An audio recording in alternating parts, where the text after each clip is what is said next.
is there indication that they're looking beyond social media? Are they also looking at sort of traditional media as well, that you've Yeah. stumbled across? Yeah, yeah. So the point what I was making was every time I go down one avenue, it leads me to another. And then to answer your question, yes. So after doing those threads on the intelligence community's sort of infiltration inside social media, I mean, we're talking they've hired over 300 people just since 2018, whereas prior to 2018 there was maybe less than 10 at each company, and Facebook had like one. But then I started looking at the censorship part. And to answer your question, yes, I'll have to find this real quick, but yeah, I found a guy named Bill Evanina. He works at Office of Director of National Intelligence, and I'll have to find it real quick, but I have him on video. Um, it's funny, all these people talk publicly, but these YouTube videos are viewed, they have like, maybe a couple hundred views, if that. But here, I'll post that up here where he says he's calling for, this is the Bill Evanina thread. I mean, everyone, it's worth everyone's time to, just go through these. And here's the one that you're asking, Catherine, where he says that intelligence agencies partnering with cable companies and news media. And he says he's basically calling for the intelligence community to partner with cable companies, news media, and newsprint media, and then bragging about how I'll post that one there, and then bragging about how their relationship and their partnership with Facebook, YouTube, Twitter, and all the social media companies ahead of the 2020 election. So it's just the same thing over and over from these people. They're not publicly hiding, and they call it a partnership. So yeah, the email I was looking at, this is between HHS and Facebook, and what's really interesting when you read through these emails is you realize how much the social media platforms were just bending over backwards to toe the line, right? And how it was just like their mission. So I'm like looking at this email, and they're coming up on their next Bolo meeting with the HHS, and this guy Peyton Ahim. I just posted it to my Twitter. I'll post it to the nest in a little bit, but he basically is saying, "Hey, before in advance of our meeting, I wanted to let you know here's the stuff that we're doing right now, right?" And he's talking about how he says we're working with to build the WhatsApp bot for the CDC. They're providing Facebook profile frames for HHS, and it's all about plans to get people vaccinated, profile frames to encourage your friends to get vaccinated, and it's like they're just proactively just bending over backwards. And I think I've mentioned on several other spaces, one of the things that our FOIA has also uncovered was that Facebook basically gave the HHS and gave CDC $15 million in free advertising. They basically said, hey, we wanted to give this to you guys. I suppose that apparently there was already kind of a framework where they could do this as a vehicle, but it comes across like, because, they're getting huge pressure, as we've all seen from the Twitter files, both publicly and behind the scenes, being berated both at Facebook, Twitter, and otherwise that that these social media companies weren't doing enough to censor things. And it almost seemed like hush money, or they were paying off, some type of enforcer, where they're paying $15 million to Facebook and free to HHS and CDC and free advertising. And the CDC and HHS came back and said, that's fine, but we want it in this regards, and we have to approve this, and this, right? So basically, the CDC pushing back and saying, we want total control of this. It's a mess. And again, with the Twitter files, that's just Twitter, right? We don't have no one's going to buy Facebook and do the same thing for us there. But holy cow, it's got to be just a whole other monster there and at Google, right? Yep, pretty much. I mean, the whole point of all of this, and what Matt Taibbi's thread, the work that Mike Benz has done. Mike Benz's work is extremely extensive, and almost everything that I do, I hit a point, and then it gets back to what Mike Benz has done, because it's very, very extensive, and there's parts that I already know about that I haven't even started to look at yet, because it gets so confusing. All these groups that are funded by the Department of Defense and the Office of Director National Intelligence, it's like an octopus. It's just huge, and then I don't know, it mentally drains me when I start looking at it, to be honest. Right? Yeah, it does. It's very draining. And I'll just say, when they founded this, the problem and the difference between the DHS Disinformation Governance Board and what is currently operating the Foreign Malign Influence Center is that the Foreign Malign Influence Center was passed in law, like through legislation introduced by Klobuchar in 2020, and that law gave it an 8-year operating time frame. So it's going to be operational for 2 presidential election cycles. And then it comes up for renewal. So at the very least, Congress should have strict oversight on exactly what this center is doing. Their regular meetings with social media, because they are meeting with social media through CISA. Okay, the same thing is happening. There should be heavy oversight into what they're doing, the kind of posts that they're calling disinformation, and having social media censor.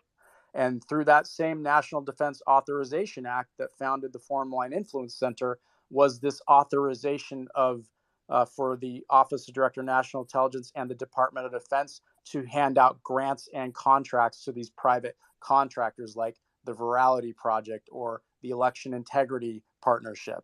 So that was all done in one fell swoop. And the main problem here is when you see on the news or social media of these massive budget bills that are sent to Congress that are thousands of pages long, that none of our lawmakers read these things, but they all vote them through. They all pass. And things like this Foreign Malign Influence Center, was just tucked into like a 1,000-page National Defense Authorization Act and voted through in it. And unfortunately, it was voted through under Trump. So it's like he didn't read it. He didn't have good people working for him to point this out, and it gets signed into law. And that's how a lot of things like this are able to get done, because they're just snuck into a larger bill that it doesn't get discovered. And now, unfortunately, it's law. So I don't know what they can do about it. They can't shut it down.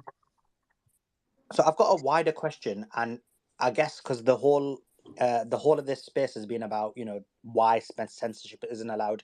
But Ed, coming to you, I mean, are there scenarios where censorship would be okay? Let's say we had a situation where, I don't know, it was proliferated throughout the internet, some kind of misinformation, and that could seriously endanger people. Would it be fair to censor in that scenario, or if not, or what in your mind would be the parameters for censorship? Well, I mean, I think anything illegal should be, if anything blatantly illegal should be censored. I mean, I think we can all agree child pornography shouldn't be on Twitter. I think, there has to be a line drawn. Where does a social media company become so big that they shouldn't be censoring? Say I was to start my own social media website, should I have the right to censor? I think maybe I want to have a social media company, a Twitter clone just that caters to the left. Am I allowed to do that? Am I going to be, attacked for doing that? Sure. But like, where's the line drawn where you say this can't be done? Or do we pass laws saying that social media can't censor certain content? I don't know where the line's drawn. If you go look at Truth Social has censored posts as well. Are they too small to be considered in this, or are they large enough? Like, where's that line drawn? I think everybody has different lines, and I think whether it's how far should they go in censoring what information, I think there's a line there, and we all have a line that we draw and say, okay, child pornography is too far, but everything else isn't. Or you might say, medical stuff should not be censored, or you might say medical stuff should be censored. So I think we all agree that censorship isn't good, and we all agree that free speech is good, but I think we all just draw that line in different places. And I guess in a way, to have a company that's, say, a private business, and I'm kind of working on a story that's adjacent to this, is, is it kind of compelled speech in a way, to force a company to publish something that they might not want to because it doesn't align with, say, their values. Um, and that is, I think that is a kind of a complex situation, because I think where we get into trouble here is that you have a government institution that comes in and says, you shouldn't publish this or that. But if the company determines on its own, it's like you can criticize it, but it isn't 100% clear that it is, not within its jurisdiction as a private entity to decide for any reason whatsoever that it chooses not to publish. Like Ed's just said, maybe they do want to have just leftist, narratives, let's say, and they don't want to publish, anybody who has a different point of view. We might criticize that, but is that wrong? And then on the other hand, in terms of like dangerous, this is a conversation I was just having offline with someone in the space, but you know you do have, people who endanger others by promoting things that might really pose a danger to their lives, because they are spreading false information, maybe for profit, maybe when they want to sell a product or something like that. So what do you do about that? And, my view was that, censorship may not be the best way. And as I said earlier, it pushes people, deeper into, because you don't have sort of light as the disinfectant. But I do believe in tackling that. So, and I think that might be a good question for the room, is like, what are some of the tools that we can use that don't outright censor? And I'm much more personally in favor of things like, let's say, community notes, but perhaps there are other tools that could be developed, that allow sort of corrections and transparency without necessarily removing the content. But I'm not even opposed to necessarily putting in content labels and warnings. And I know some people might hate that, but and disagree with it. But if it has sort of the reasoning as to why that's there, at least it's not removing their speech. So before I open your question up to everybody, which is an interesting question, I do want people to answer that. But in terms of, I'm not understanding how using social media is for speech. So, for example, in the case of 303 Creative, I understand where it could be compelled speech. Well, But in publishing social, somebody else's speech, yeah, sort of compelling to publish somebody else's speech, essentially. yeah, but with social media, whether it's Twitter, YouTube, it's actually the users who are producing the content. It's not the actual company. So how would it be the same? How would it be compelled? Well, they're forcing the company to be the publisher of that speech. So it's kind of the equivalent of if I had a media company like a publication, and let's say, whatever, let's use transphobic speech, and or whatever. I'm just using that as an example. And I might have a very different stance than somebody else, but I'm forced to publish that speech just because, you have to equally publish everything. Um, as a private owner of that company, that might be something that I very, very, very strongly disagree with. So in some ways, I do view that as sort of compelling someone to publish something they don't want to. So it is kind of compelled speech in a way. Do you mind if I pitch in on that just real quick? Because I've got some ideas on how we ought to handle it. Yeah, go ahead. So on one side, we need laws passed that make it a criminal offense for any government official to coordinate with any private business to stop any American, either individually or collectively, from being able to express their First Amendment rights unless there is an actual warrant from an official court. That's the first thing that needs to happen. And in fact, I support, a little bit unrelated, but I support in getting rid of qualified immunity for all government employees, particularly federal employees. So the second thing is this. So to address this other thing that you're talking about, Catherine, which is a tricky one, I think what we need to do, I have never supported getting rid of Section 230, which for those who may not be familiar with it, is the portion of the Federal Indecency Act that was passed, I think, in '98. Section 230 is why we have social media companies, in part because it takes immunity, or gives these companies immunity if someone posts something stupid that they weren't able to control because there's so many people involved in their platforms. And this has been a big part of it. In fact, we've talked in this space in the past about Section 230, the threat of taking Section 230 away being used in part as a wedge to get these companies to cooperate in what we're talking about. I do not believe in getting rid of Section 230, but I have come to the conclusion in my mind that we need to amend it to the effect that no company may be afforded Section 230 rights if they are stopping free speech. We're giving them immunity from liability if someone makes a criminal mistake. But to be granted that, you must not prohibit certain kinds of speech. Now, that would apply to True Social as well as Facebook and Twitter and anyone. And I don't know the precise language on that, but that needs to be there. And then, but also to give them an off-ramp. So if you don't want to do that, then you're under this regime of regulation. And that way, everyone would know where every platform is and what their requirements are, at least more clearly than they do now, and the government would be held accountable. Those are the types of things we need to do to address Jim, this. Jim, can I have follow up with that? Can Yeah. I give you a follow up question? I like the idea of the warrant, but I think you have to say if a company's a certain size, because that's going to hurt so many small businesses. Like, and it's going to hurt discussion forums, any discussion forums, whether it's Reddit or any, like if I'm running my own forum on 3D printing, I'm not going to be able to delete a post unless there's a warrant. What if somebody's spamming? What if somebody's, blatantly advertising or, making multiple posts that say the exact same thing to try and just ruin my site? Okay, so I feel spamming like would not really be under this, one. And two, we already have that system in place as it is. If someone, like the whole issue of taking things down by warrant or whatever, that's already there. Any court can do such a thing. Now we can clarify the guidelines.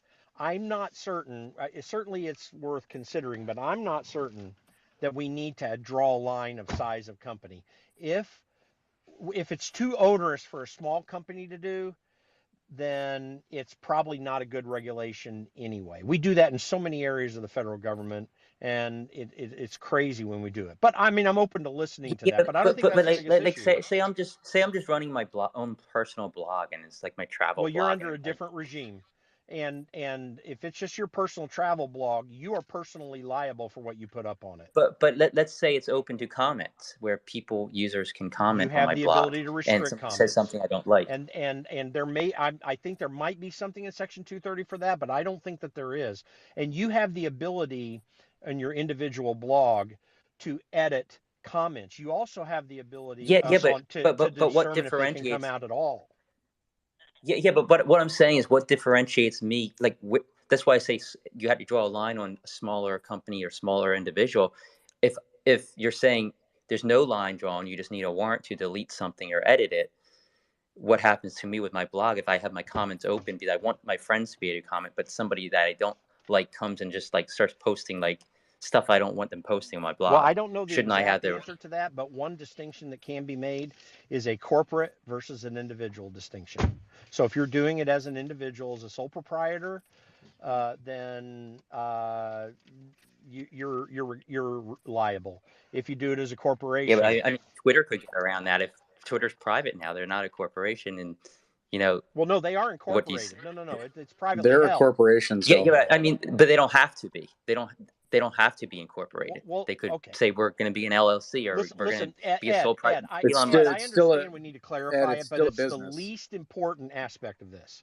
Like, if there's a real problem with that, we can address it. That's not functionally what we're having a problem with here. What we're having a problem with is that we've got a regime in place right now that Name Redacted has clarified so purely, that Matt Taibbi and Schellenberger and Barry Weiss are doing so fantastically, We have a regime in place where the federal government is embedded in these corporations. That needs to be extracted. By the way, that will be very tough to do. But that's why I think we need to put criminality on federal actors in this. Because if we do not nip that in the bud, we will not get out of this anytime soon. And as Name Redacted mentioned, the fact that the Foreign Malign Influence Center has authorization through 2 more election cycles, we're already at risk. Like we're literally at risk right now. The COVID thing's kind of past us. There might be some other things that play out, but it's kind of past us right now. What's not past us is elections. And the belief in the federal government that if anyone in any fashion, directly or indirectly, is connected to a foreign actor, then therefore the federal government has a right to censor that speech. That's it's malarkey. That's not even constitutional. I have a First Amendment right to believe that Zelensky's a wonderful guy and we should be fully supporting him and talking to Zelensky about it and then stating my opinion on it afterwards. That is my First Amendment right. Those rights have been taken away right now under this regime. And it is a serious matter that we must address. And criminality it's the federal government that we're concerned about. We're not concerned about politicians or other people. They're not our problem because that's what the First Amendment is there to allow these people to talk. What we have to take serious action on is the federal government because the Constitution is a document of negative rights against the government. And that paradigm must change quickly or we're in serious trouble, not just in the United States, but worldwide. Jim, can I just comment to what you said? I used to believe exactly what you said until I actually put a lot more thought in it because there are times where I've always said if Twitter can censor people, they're an editor, and if they're an editor, they shouldn't be protected, right? But then I thought about it more, and you have scenarios like revenge porn or things like that should be taken down, right? They're actually illegal, so they should be taken down. You and I are so talking that's about when exactly I get the question. Thing, Joa. Yeah, the thing that gets me is where it comes to incitement, right? So they can argue because incitement isn't well defined. They can argue that we censored these posts because they were incitement. They were inciting people to act in dangerous behavior and not vaccinate themselves and spread COVID, right? So until we have a better definition of what is incitement, and I think that is the key. I think this will continue to happen. So you're conflating a couple different things here, Joa. You're conflating criminal activity with the structure under Section 230 that currently governs what these platforms can do. Any criminality of any sort can be adjudicated in a court of law, and that can, and in the United States it works well. It doesn't work well in places like Brazil where courts of law are putting out edicts against social media at political whim. But that's a challenge. We roughly don't have that in this country, even though I think we have real problems with our justice system right now. But nonetheless, we still roughly have the rule of law that is laid out clearly in our constitutional documents, and it's laid out clearly in state constitutional documents. So the things that you're concerned about, which are concerns, and I grant they are very important and serious concerns, can be adjudicated in a court of law. To put together general regimes under Section 230 for these organizations to put out a general regime to say, okay, well, we can decide that. Well, no, you can go out of Section 230 if you want and become editors and then work under that regime. Fine. While you're under Section 230, no, you may not. And that's the distinction that we need to make. Yeah, freedom is tricky. Yeah, but Jim, couldn't they argue that they censored this news about COVID or these debates about COVID because it was incitement? No, that's my thing. Because we already know very clearly, the fallacy that the Supreme Court has I'm not saying it is, by the way. I'm just saying. No, I understand. I'm just saying. No, I understand, Joe. Yeah. But my point is, I think we have successfully made it clear the fallacy that the Supreme Court ever said that you cannot yell fire in a crowded movie theater. That's a fallacy. You may do that. Now, you also may go to jail, and you also, if you're really bad about it, may go to jail for murder for the rest of your life because you caused an incitement that harmed people to the point of death. But you may not have any prior restraint on free speech under a First Amendment in this Constitution. If you, and the greater criminal effort is not what people say. I mean, there are things people say all over the world, all the time, all throughout the United States that are harmful and inciting. I mean, Alex Jones, was inciting in a sense related to Sandy Hook. Well, what happened? It's been adjudicated. He's going to pay a fine for it, and he has been dealt with. That, of course, he should have never been taken off of platforms. That was unfair, and I think he's a kook.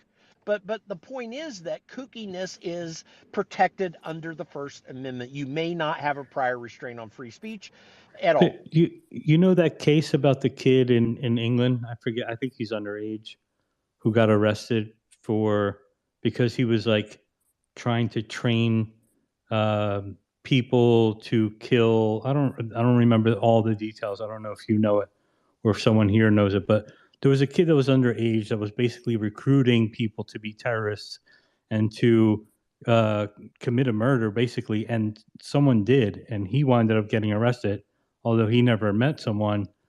Like, those things probably wouldn't have a warrant, should be taken down. Do you see what I mean? Well, I think it's like very cloudy and fact confusing. that he's willing to say it publicly like that makes it easier for authorities to deal with than harder. So free speech is a good thing everywhere. It's not a perfect thing. It is a very messy thing, and actually, in some cases, people will utilize that right in a criminal way. But there's criminality happening in every aspect of human life all the time. The fundamental understanding of what mankind is that we are basically not good people. We only become good when we learn to do good. Because of that, we pass laws to go after criminal behavior, and we have a judicial system that keeps the enforcement of those laws from violating the rights of individuals. That's the regime that protects people, not what these organizations that have been built up in recent years under federal auspices are attempting to do. And I'll just repeat it because people run in and out of this room. That we have misinformation and disinformation campaigns happening every 2 years in the United States. They are called elections. And election activity is a primary purpose, not the only, but a primary purpose for the First Amendment, to protect that effort. And it's not usually malign disinformation, it's usually misinformation. Someone's being stupid, didn't do their homework, and that can have various kinds of effect. We protect that speech. Disinformation, though, as well. We should all go to jail if we lie, right? Is that the law we should pass? Well, no, people lie. That's disinformation.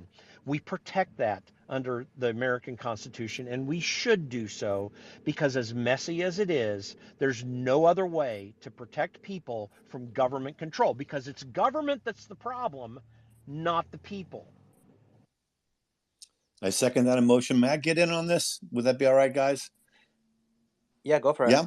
Okay. My name's Dennis Neal. I was a journalist for 30 years, Wall Street Journal, Forbes, CNBC, Fox Business.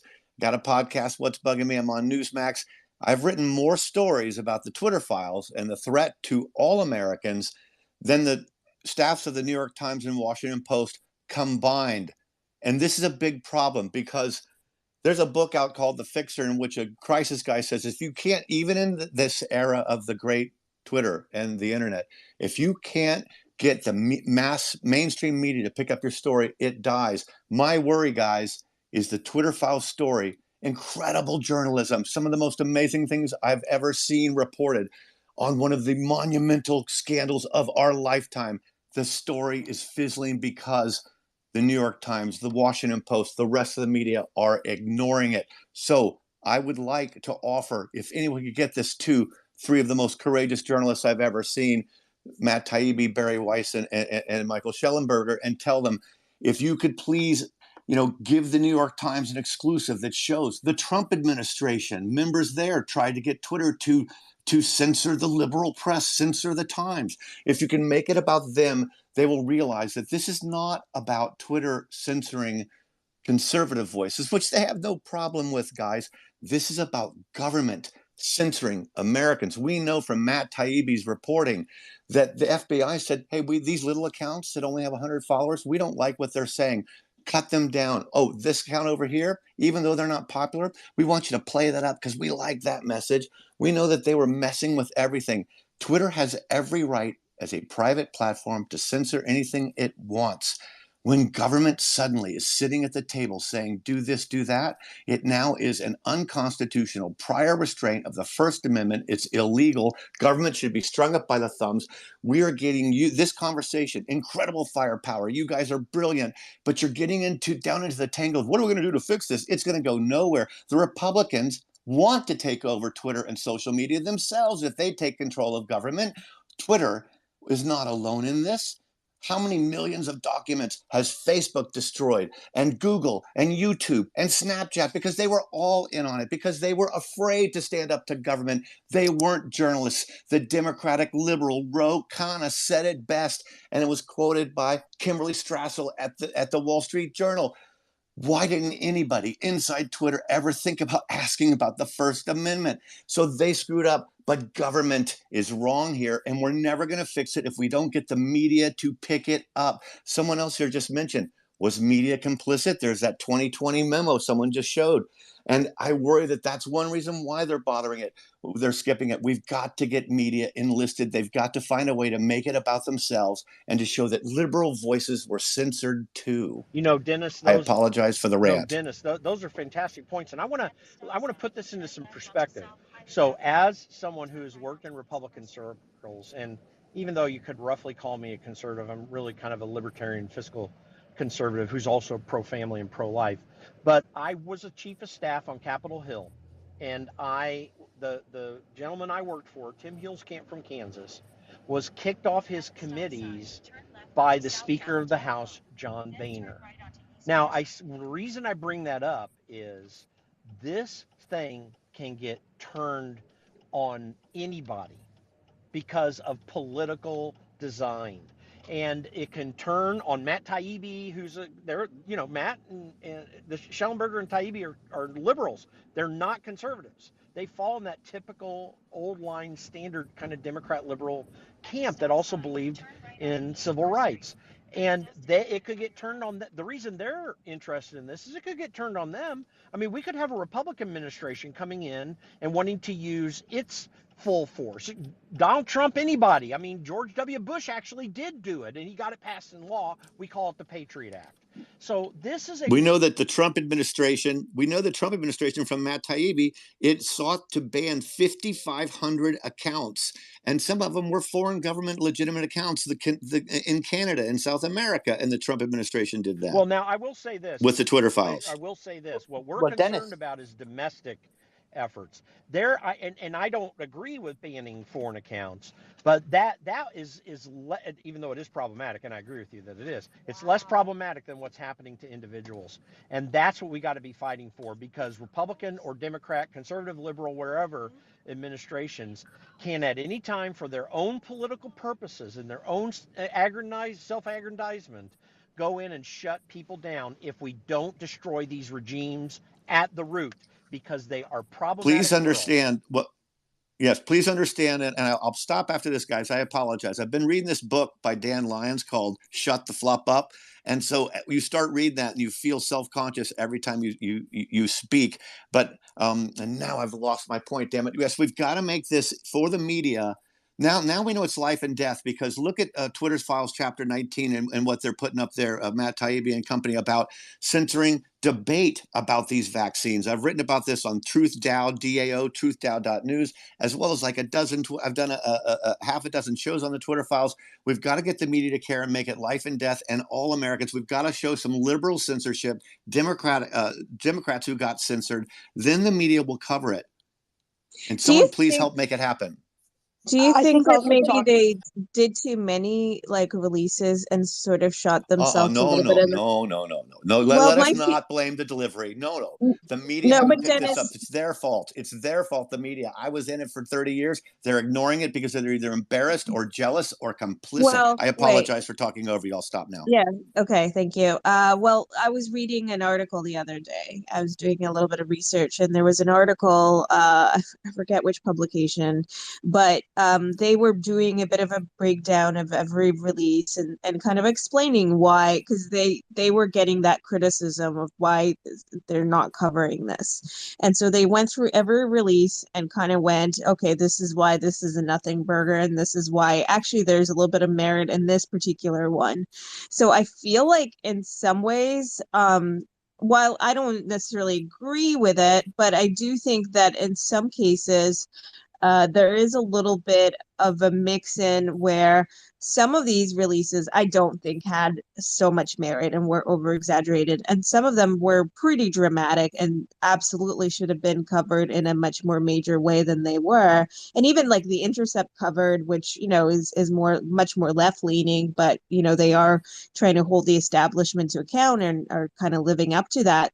So I think there is like a mixture of things. So I think that could have been handled a little bit better on that front. Yes, I don't want to like shoot the messenger. I'm not putting the blame squarely at their feet. And I think the media should have still been able to sort of discern, okay, we won't cover this one because it's maybe not justified, but this one is important, and let's like not dismiss the whole package. But I do think that there's been so many releases, and I do think that some of the bigger ones did kind of get buried as results, because I think some of them are much more dramatic than others. And And Catherine, just to add, Sabine, and just to add to what Catherine said, now not talking about the media but the general public, a lot of people I speak to who are very excited about the Twitter files release feel like now 3 months on, it's coming out too slow as well. Like this should have been done a lot quicker within a shorter period of time. So what's your thoughts on both Catherine's point and my point? If I may, thank you so much, guys. We're seeing some of the most amazing Pulitzer Prize worthy reporting of my entire lifetime. And now we instead are going to criticize the method in which they released it and whether it was enough. Understand that when you're at the New York Times and the Washington Post, and I believe I've checked this count recently and may be outdated, they've done 3 or 4 stories combined total ever on the Twitter files at all.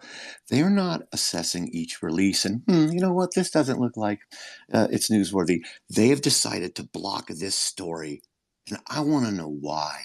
I respect these guys. I love the craft of journalism, and I worked for 4 of the best media companies in the world, and they're nowhere on this. TV, very hard to do this. It's very complex, but we should not be looking at and criticizing some of the most amazing reporting. They didn't come to me. Elon Musk didn't give me those files.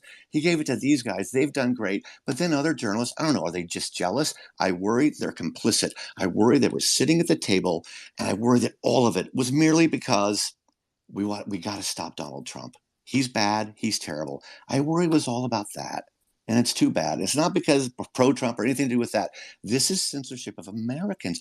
One more thing, guys. I had this great First Amendment lawyer, Tom Jewell. I knew him in my college paper. He's done 300 First Amendment cases. He said, look, it's not just a few thousand accounts that they censored and those Americans' First Amendment rights were violated. Millions of Americans have the First Amendment right to listen to voices that should not be censored by government. Our government censored for millions of people, and the media are ignoring it. And yet now we're going to criticize the way Matt Taibbi and his guys, the way they're covering it and release it. No. This is the wrong focus. We've become too comfortable, guys, with, sure, this is not new. Of course the government spies. This is forbidden. We cannot stand for it. And there's only 40 million people in the US on Twitter.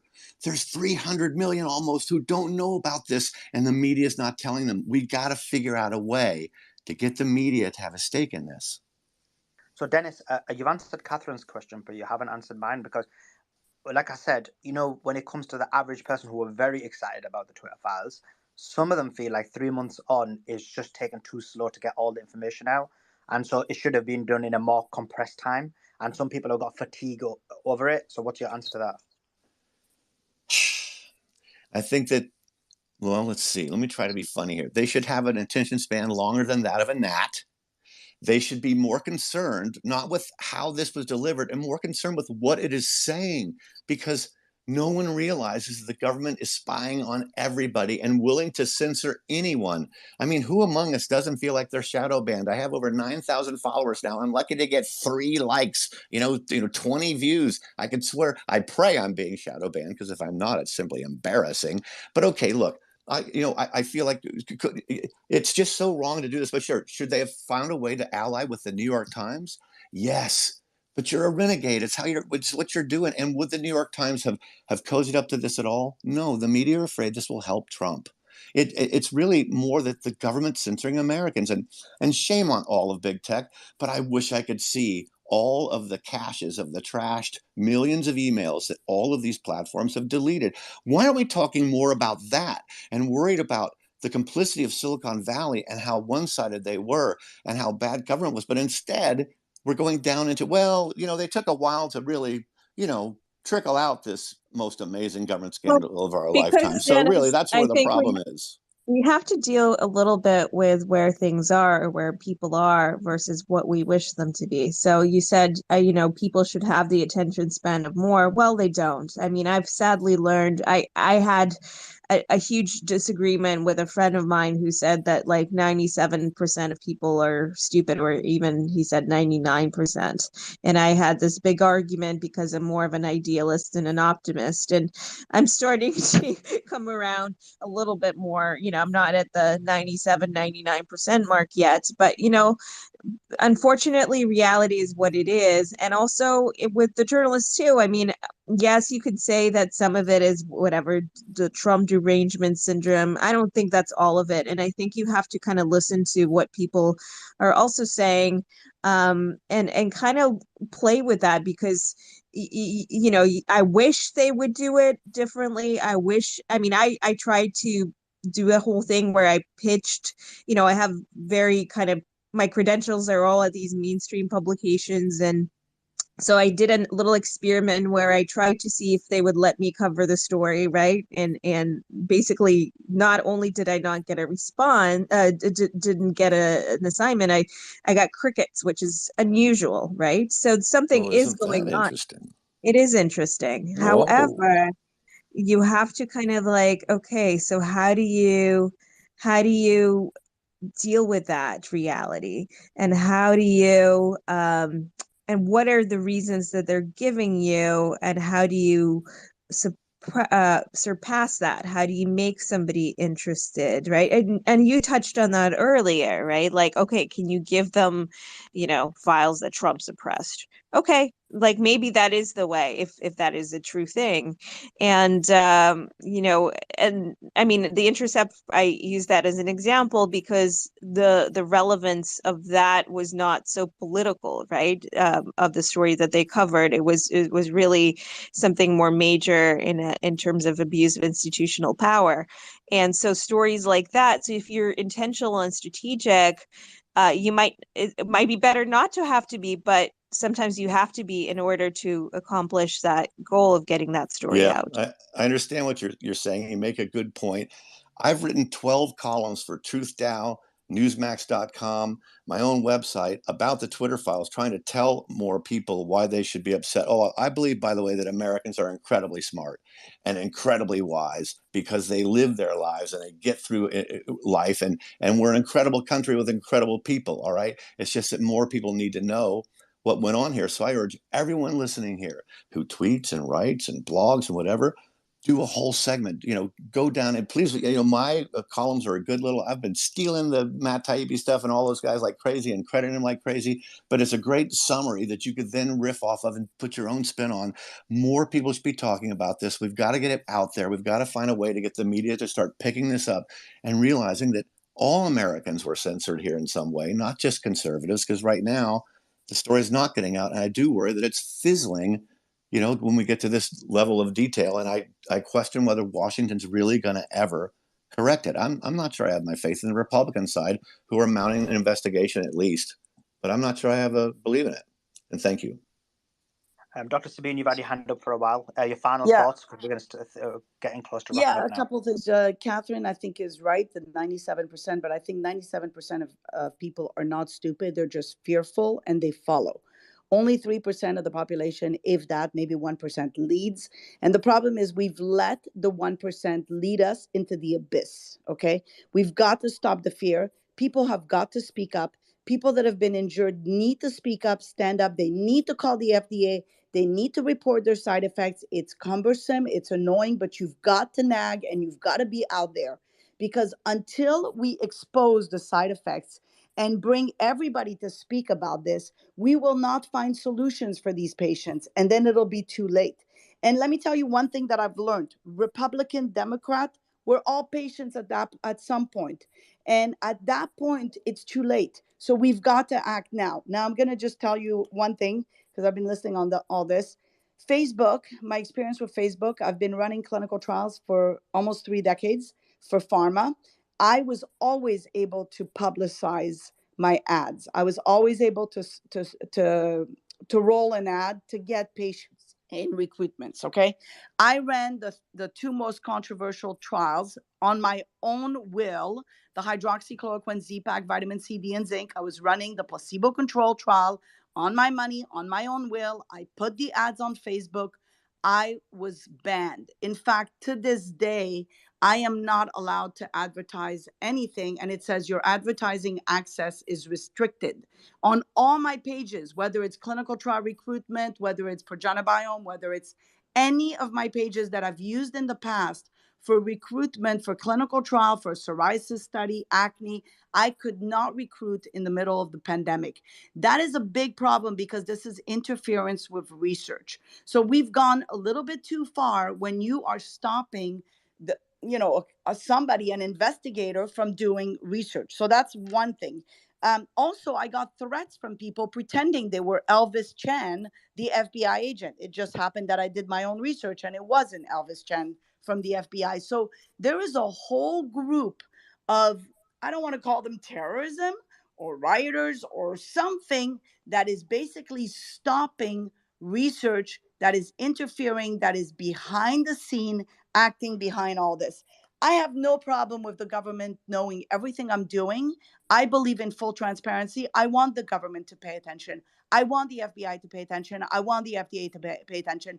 We, the people, need to stop the fear and get the government to start paying attention to us.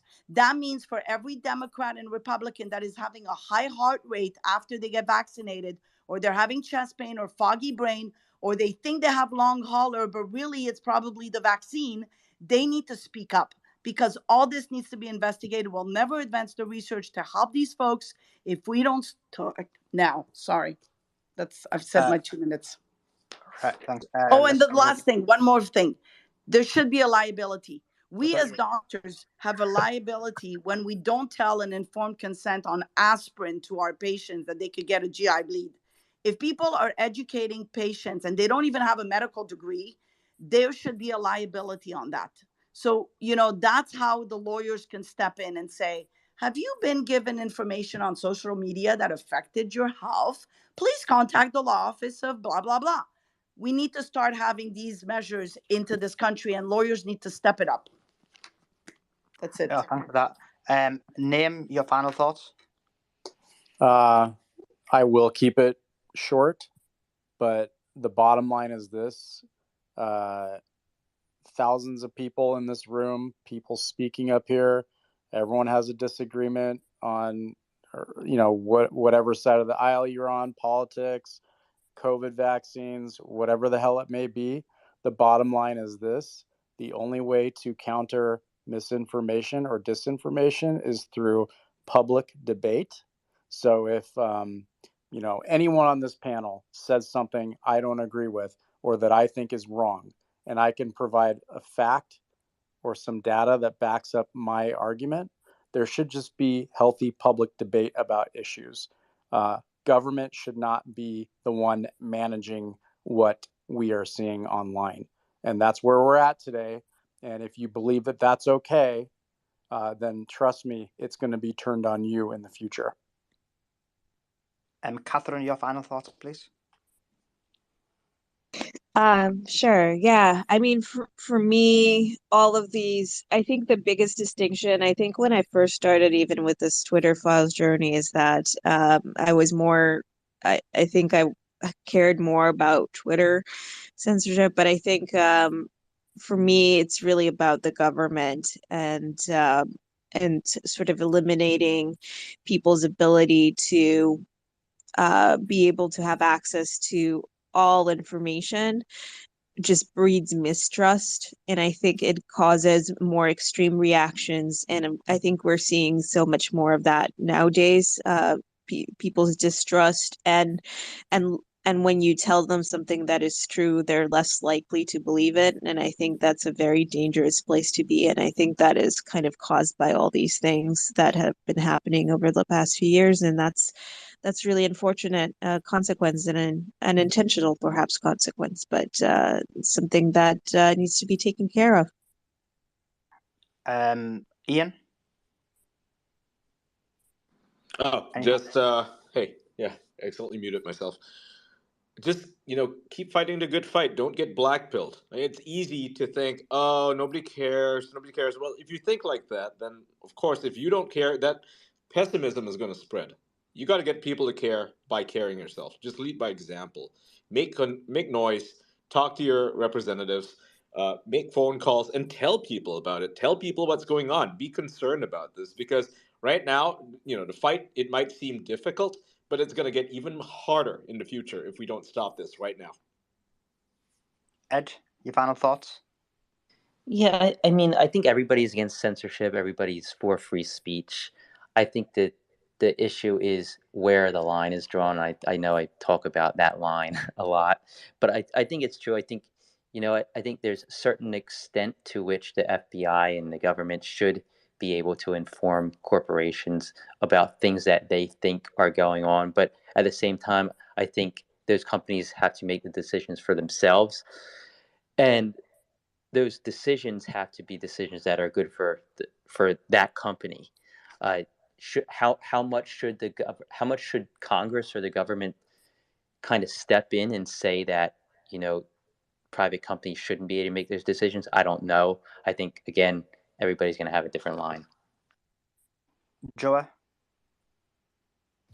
Yeah, I mean, I echo what I'm not going to add anything to what Ian said, although we look at it from two different points of view. I think what he said was perfect. Like, be vigilant, stay curious, and keep an open mind, and hopefully influence other people to keep an open mind and do their own research.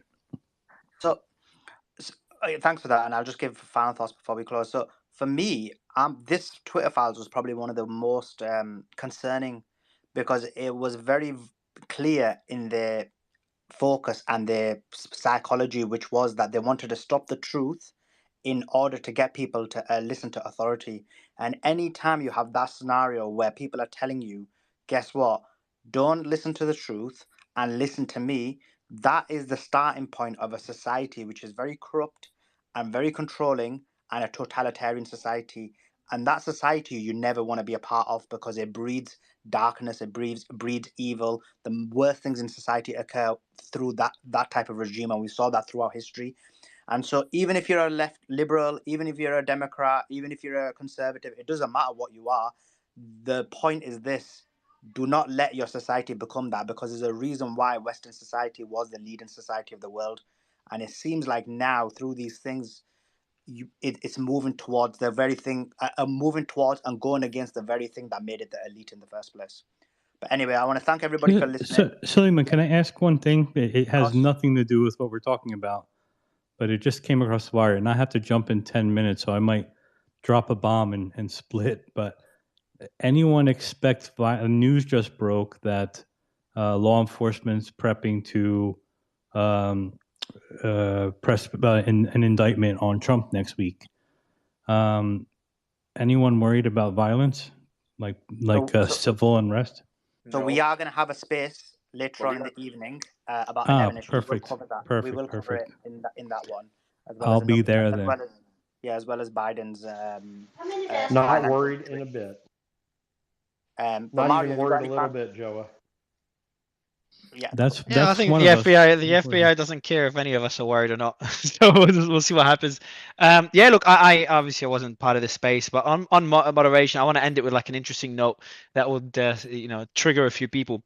I think moderation itself, or censorship itself, is. I think all of you will agree it's not a bad thing within itself. There's some things that should be censored. It's just that it says two tough questions. One that's not too hard to kind of find middle ground on is what needs to be censored, what doesn't. There's some tricky ones, things that might lead to a bank run when a bank is healthy, because bank runs can just kill a healthy bank. Should they be censored? There's an argument to be made for both. Me and Name Redacted were talking about this yesterday. But then the main question when you're talking about censorship, we've mentioned this a lot of times over the last few months, is that who decides who censors? So that person that makes those decisions is for me is the issue. So if we can kind of decentralize the concept of censorship, where all of us could agree together what should and what shouldn't be censored, vote on it somehow, and that gets implemented. Which I know Twitter's working towards that. For me, that sounds like the best solution, but I'm sure there's going to be flaws within that we're going to find out. And now with AI taking over the world, it's going to make it more important yet more interesting. And we're going to be covering AI in future spaces. But don't want to trigger a new debate. It's probably good for the next Twitter Files job to kind of discuss that a bit more. I'll be more involved. Now we are going to have the daily news headlines today space in about 30 to 60 minutes, I guess. So keep an eye out on my account. We'll host it from my account today. And yeah, enjoy the hour break that you all have. See you all in an hour or so. Thanks everyone. Thanks for leading this, Slayman and Ian. Bye everyone.